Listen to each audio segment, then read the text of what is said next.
Hi there, welcome to the channel. My name is Arthur from the Idea Lab. So what is happening on this channel is that I pick a random business idea and disassemble it to understand its profit making mechanisms. So to all you entrepreneurial buffs and those with business interests, hopefully this will give you a leg up as you look to venture into your next business idea in Zimbabwe.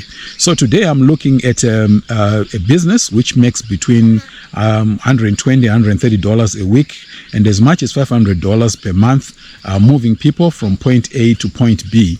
So this is basically a business which operates on the popular platform InDrive, which is a ride-hailing service offered by the company InDrive.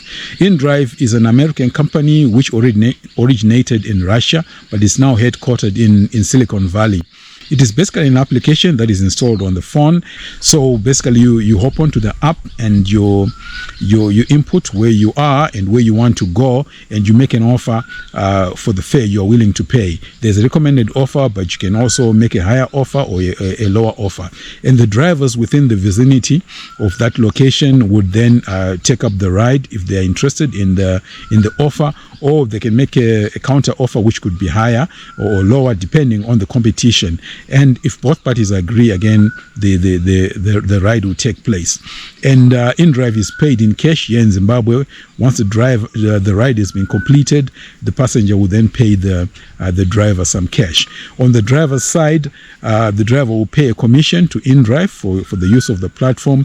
As of this recording, it's 12%. When InDrive arrived in Zimbabwe in 2023, it started off as zero commission when they were penetrating the market, but then it moved to 10%, and now drivers are charged 12% for using the service. So typically what happens is that the driver maintains an account on InDrive, which is funded. After each ride, then InDrive takes its 12% of the value or the cost of the ride, the fare that was paid by the passenger. 12% of that is taken by InDrive. That's how InDrive makes money from the platform, and the driver keeps the rest. So in this video, the focus is mostly on the drivers because that's where the business opportunity is. It's a one-person business, when you're driving your car and you earn money on the InDrive platform. But however, in order to understand how it works, there's also the passenger side, which I've touched on in brief. So for you to be a driver on InDrive, you obviously download the app. You create an account. Once the account is verified, you can receive passenger requests for rides to transport them from point A to point B. You can, as mentioned, you can either accept or decline the request depending on the fare that the passenger is offering, whether you agree or you don't agree. And that's the negotiation process, which is called the real-time deal. And you can then pick up the passenger and take them to the point where they are going. Once the ride has been completed, you then pay the commission as mentioned. And then you can leave a passenger rating or, of your experience with the passenger. So both parties maintain a rating, a profile. The driver is rated and the passenger is rated.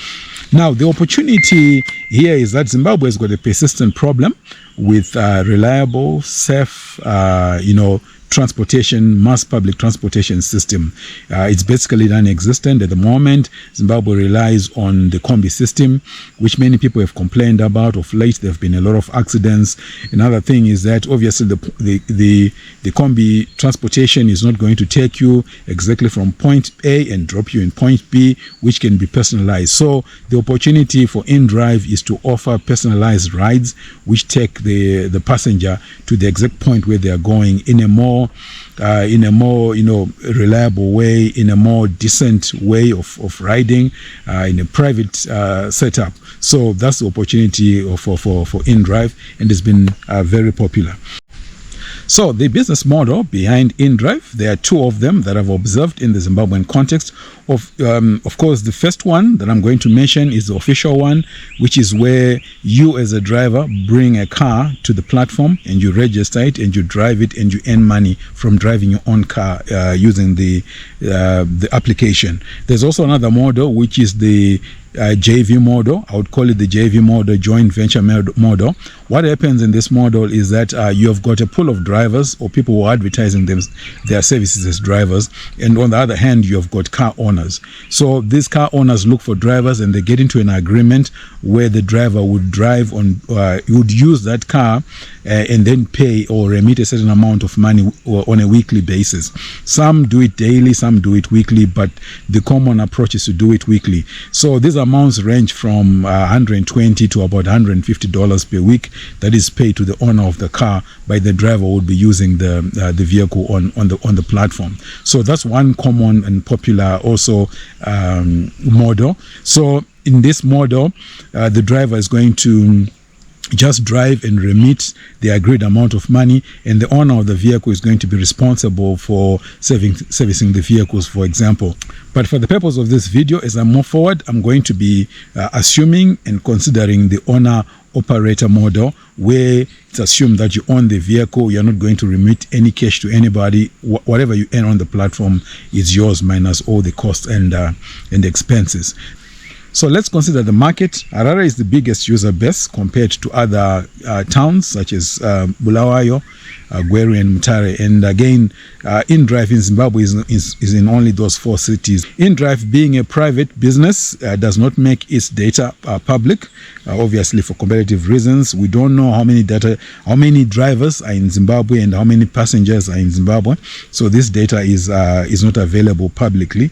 However, in Zimbabwe, there's another competing platform called Windy, which I came across concerning its data. I discovered that in early 2024, Windy reportedly had 200 drivers in Zimbabwe and 10,000 requests per month. By request, this means, the number of times people are requesting for a ride, as well as 20,000 active users.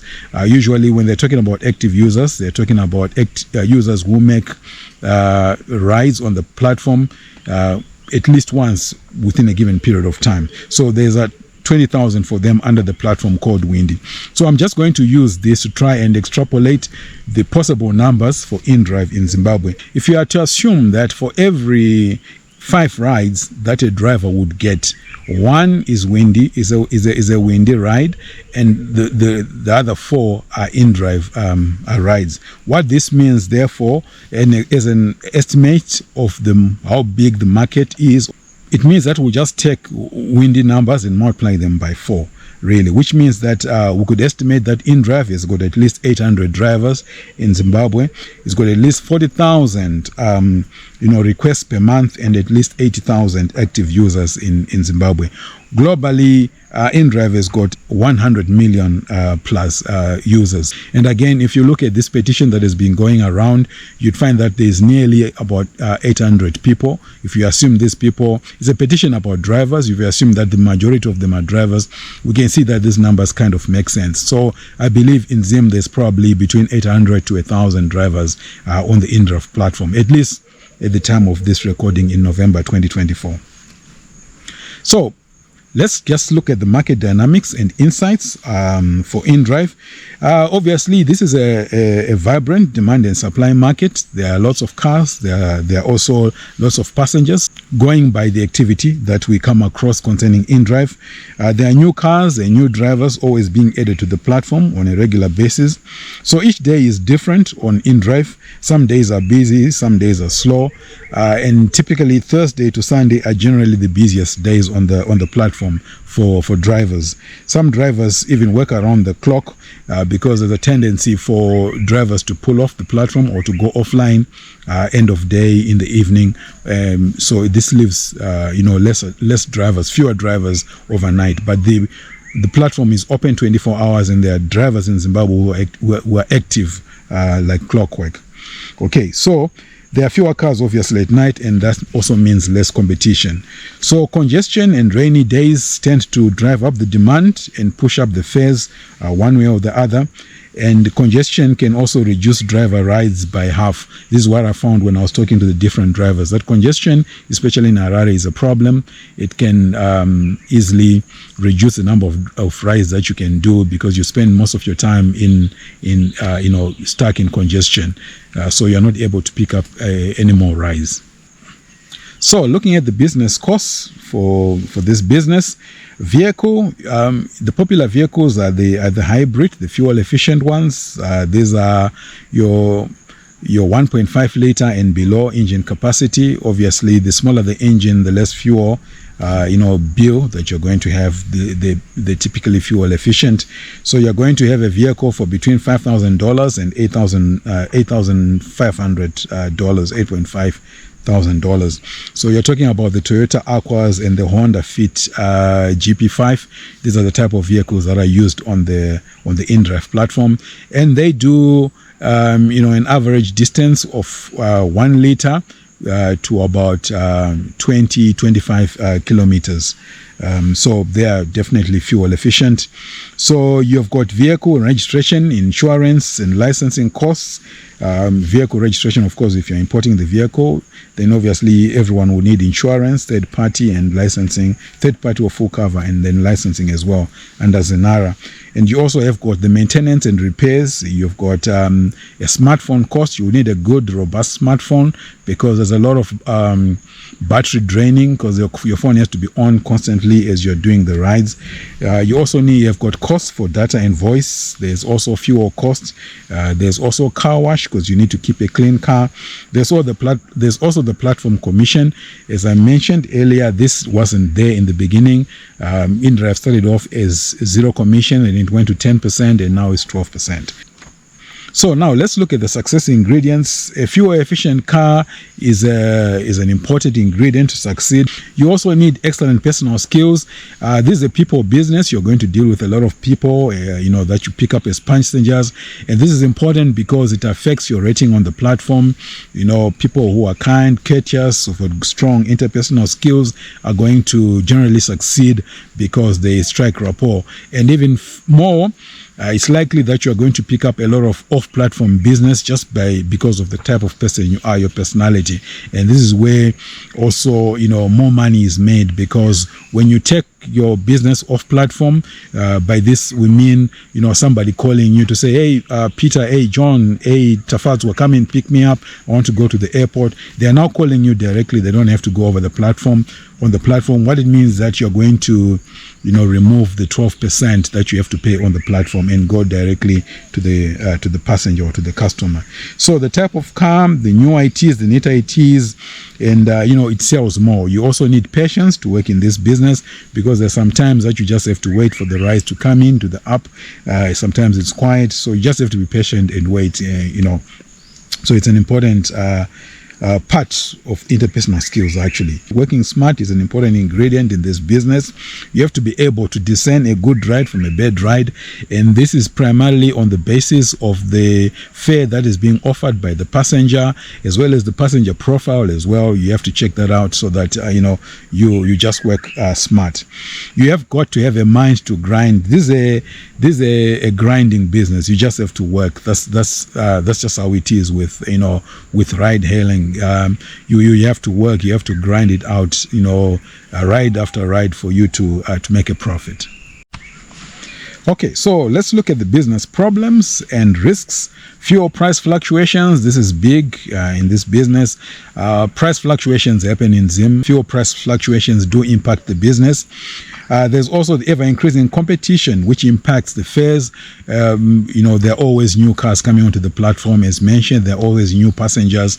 Most of the problem on the driver side is more cars coming to the platform. It simply means more competition. So if you're dealing with ex-Japanese vehicle, as is happening at the moment on InDrive, what it means is that if a new type of ex-Japanese vehicle that is more flashy starts to appear on the market, as usually happens in Zimbabwe's gray imports, car imports, there's always a new type that is coming that people are in love with.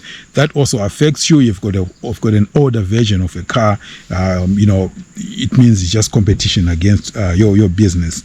So it also means fluctuating income. Personal safety is also an issue here, because you can run into trouble with criminals, depending, especially on the night hours or the evening hours and times like that. But it can happen at any time. So personal safety is a known risk worldwide in this business. Congestion, again, as mentioned, is a problem and a danger to this business because it reduces your ride and it increases your fuel consumption as you are just stuck in traffic. Data and network issues also happen because you have to be connected all the time for you to get the new rides, for you to be to be live on the platform. So it's a problem when there are data issues, there are network issues, or you drive to an area where there is no network and you need to get another ride back. You may not be able to access that ride because you'll be offline. So there's also the general and well-known psychological stress. This is not only in Zimbabwe, it's a worldwide issue with ride-hailing services because you have to deal with a lot of people of different characters. So as mentioned, mitigation is just having the mind to grind and also taking into consideration all the safety measures that are offered by the platform itself and you at a personal level as a driver.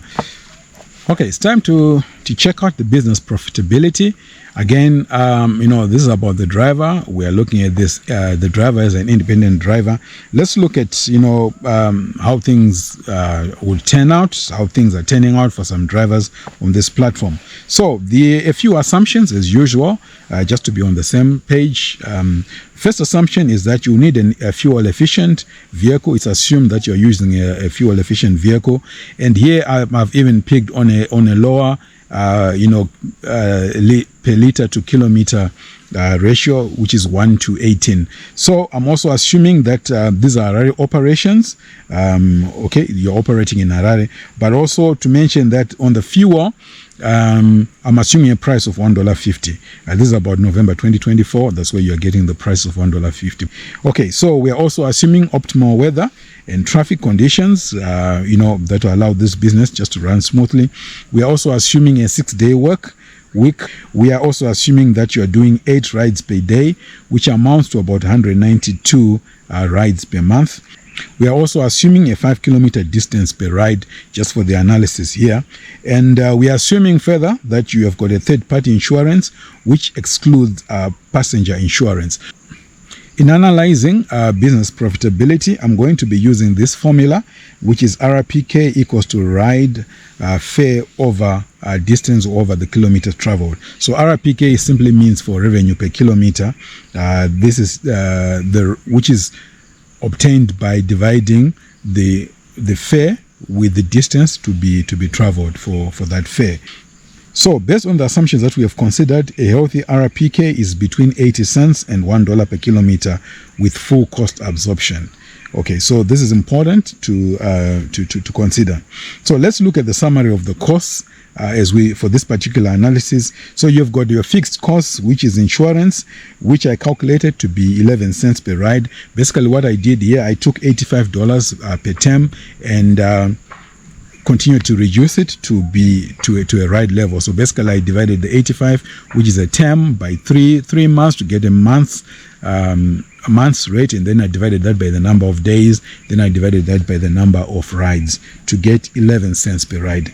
So you've got data and voice, which is 8 cents per ride, which is about $15 per month, talking to drivers, $15 a month. So what happens with this data and voice is that drivers usually just buy the special bundles of data.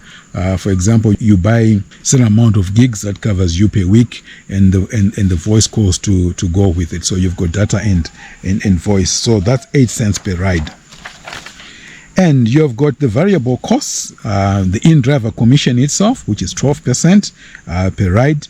You also have got car wash, which is 4 cents per kilometer.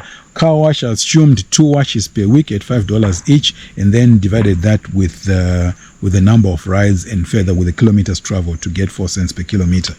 And you also have got food, which is essentially lunch, at 8 cents per kilometer. This is pegged at about $3 per day.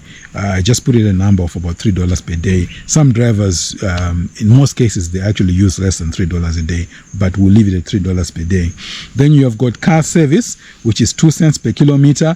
Here, it's this 2 cents is coming from the understanding that you would need to do a service per every 7,000 kilometers. That is for the hybrid vehicles. So it's usually between 7,000 and 10,000 kilometers. But I just put it at 7,000 because the vehicle is usually used outside the InDrive business. So the kilometers tend to accumulate faster. So 7,000, at 7,000 you need to go for service. This is about 175 days, nearly 6 months, every 6 months. And the cost of service is $150. So again, if you drill that down, it will give you about 2 cents per kilometer. So again, to mention that for the service, you've got about $100 for the kit and about $50 for the labor. It can be less, but again, we just leave it at $150. So to help explain what's happening with InDrive, I've got a driver business strategy here that I'm going to use, which is guided by the costs that we've just discussed in the previous slides. So I've got a driver called Lucy. This is Lucy's profile. Lucy, she's 33 years old. Her status that she's a mother of 2 who's living alone. Her vehicle model is a Honda Fit GP5 hybrid. And her business strategy or target is full cost absorption at 80 cents revenue per kilometer. In other words, Lucy is saying, okay, when I get onto when I go to work in the morning as an InDrive driver, I'm going to be pursuing 80 cents per kilometer as my revenue before the deduction of any costs. In other words, that's a strategy. Okay, so in this strategy, Lucy will accept $4 for a ride of 5 kilometers. So we are going to do the analysis, the profitability analysis, using Lucy's strategy. So what happens with this strategy is that a driver would choose to say, I'm going to pick short rides. For example, the driver will be stationed in the avenues area of Harare and say, I'm not going to go any further than 5 kilometers unless I get an 80% RPK, revenue per kilometer. So this is a strategy that Lucy is using. So at $4 per 5 kilometer ride, the total cost for the ride is going to be $1.81. Now let's break down the total cost. What makes up the $1.81? First is the service fee, as shown in this chart, at 26% in red. Then we've got fuel at 23%, that's in yellow. And there's food, there's car wash at 11%, insurance at 7%. There's car service at 5%, as well as the comms. This is your data and voice at 4% in green.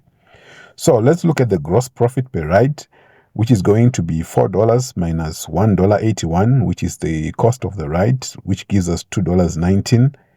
And it's going to be gross profit per kilometer of $2.19 divided by 5 kilometers, which gives us 44 cents. So now let's look at the gross profit per day, per week, per month, and per year.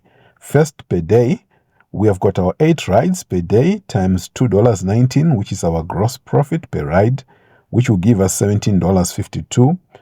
Per week, Lucy is making 6 days of the week times $17.52. That is, she's making per day, which gives you $105 per week. Per month, it's going to be 4.2 weeks, which is basically 6 days. How many times we get 6 days into a month with a 1 day break, which is going to give us 4.2 weeks times $105, which gives us $441.50 per month. That's how much he's making per month.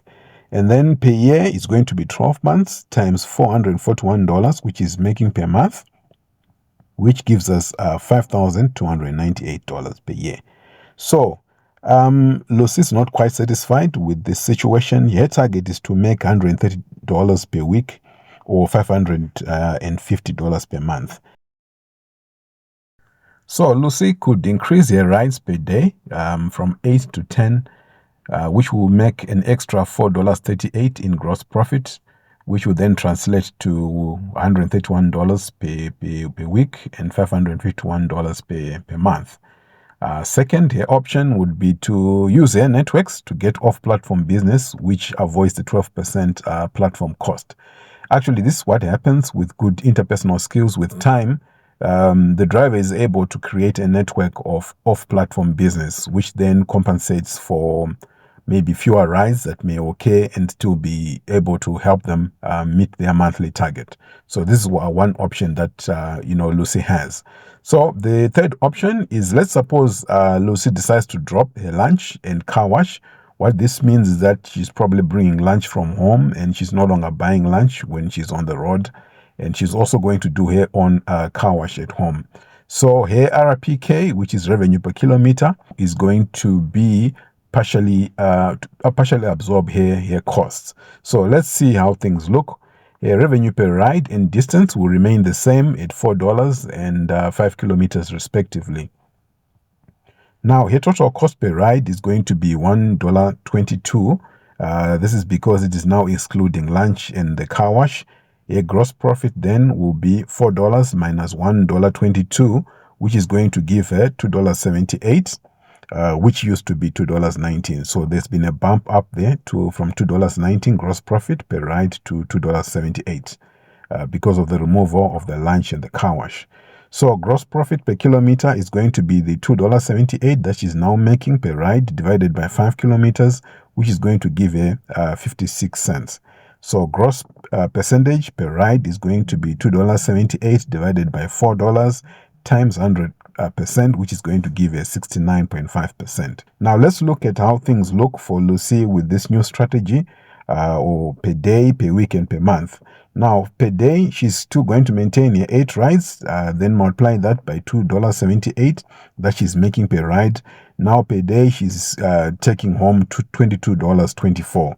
Per week, that's the $22.24 she's making per day times the 6 days of the week she's working, which is going to give her $133.44. So things are looking up. It looks like she's now hit her target. Now, if we extrapolate that to a month, it's going to be 4.2 weeks that are in our month times the $133 that she's making per week, which is going to give her $560.44 per month. Now, per year, it's a matter of multiplying that by 12 months, which is going to give us $6,725.38 that she's making per year. So from this new strategy, profitability goes up by 12 cents per kilometer using this approach, from 44 cents to 56 cents per kilometer. So Lucy has been able to meet and exceed her target by simply dropping the lunch and car wash cost from her business. So RPK, revenue per kilometer formula, is used to keep an eye on profitability. So this is extremely important in the InDrive business. You just have to have a very good RPK. This is why drivers have been up in arms with the platform itself. If you look at the petitions that are going around, it's because they feel that the RPK has been falling. But again, I think that the RPK as a business has got to do with how one tackles the business. Not all rides are profitable because this is a negotiated platform where the driver negotiates with the passenger. It's bound to happen that these are demand and supply forces that are at work. So, you just have to keep a close eye on the RPK. So based on this course that I've done, based on the numbers that I've presented here, it's clear that an RPK of 80 cents per kilometer, at least 80 cents. So you need to have 80 cents to $1 per kilometer for this business to make a decent amount of money. So I've seen some people celebrating having done maybe 30 kilometers for an X amount of money, but then when you do the calculations, you find that their RPK is sometimes 45 cents, sometimes it's even 33 cents, which is very detrimental to the business. So the InDrive driver just has to be very careful about the RPK because it is what makes the business. The 80 cents that we're talking about here is the one that is supposed to absorb all the different costs, including the platform costs. So the higher the RPK, the more profitable the ride becomes. So the leading daily costs here on InDrive are clearly commission and fuel and communication. The driver must keep a very close eye on these. So that's what it is on InDrive. Let me know what you think. Have you been on InDrive yourself? Are you planning to? Hopefully this just gives you a general guideline and general idea of what's happening on InDrive. Thanks for watching and talk to you again soon.